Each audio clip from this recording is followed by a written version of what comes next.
विठ्ठल रुक्मिणी मंदिरामध्ये नवविवाहित जोडपं आणि स्थानिक नागरिक सोबतच दिव्यांगांना आता व्हीआयपी दर्शन, मंदिर समितीचा मोठा निर्णय। तुळजाभवानी देवीचे चरण स्पर्श करण्यासाठी महिलांना परवानगी देण्यावरनं 2 गटात वाद, भोपे पुजारी आणि पाळीकर पुजारी आमने सामने। सरपंच हत्या प्रकरणामध्ये सत्ताधारी अजित पवारांना टार्गेट करत आहेत, खासदार सुप्रिया सुळे यांचा गंभीर आरोप।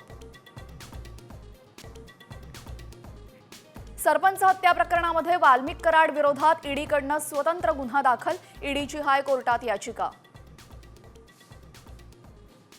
रेडी रेकनरच्या दरामध्ये 10% वाढ करण्याचा प्रस्ताव, महसूल मंत्री चंद्रशेखर बावनकुळेंची माहिती। 1 एप्रिलपासून निर्णय लागू करण्याची शक्यता। जरांगे पाटलांच्या उपोषणाचा आज 4था दिवस, 2 उपोषणकर्त्यांची प्रकृती खालावली तर धनंजय देशमुखही 1 दिवसीय उपोषण करणार। डोंबिवलीतल्या एका सोसायटीमध्ये मराठी विरुद्ध अमराठी वाद, सत्यनारायण पूजा आणि हळदी कुंकू कार्यक्रमामध्ये अपशब्द वापरल्याचा आरोप।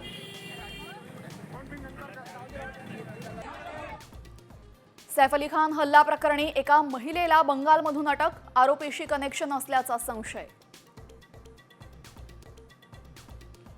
राज्यात 10,000 पोलिसांची भरती होणार, फेब्रुवारी नंतर प्रक्रिया तर डिसेंबर 2025 पर्यंत रिक्त होणाऱ्या पदांची मागवली माहिती।